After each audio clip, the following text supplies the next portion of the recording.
A Lebanese scholar voiced that only the people of a country can tell us whether a political system is good or not.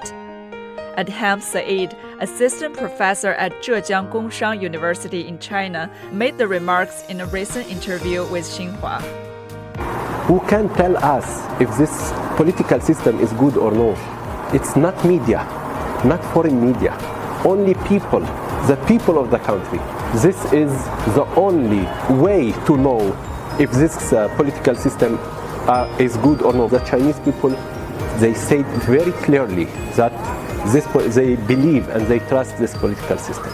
Chinese democracy or Chinese political system, again, they put the interest of people first.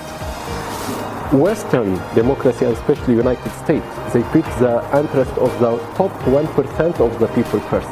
It works only for the rich, you know, and the other classes of the society are suffering. Here in China, I give one example.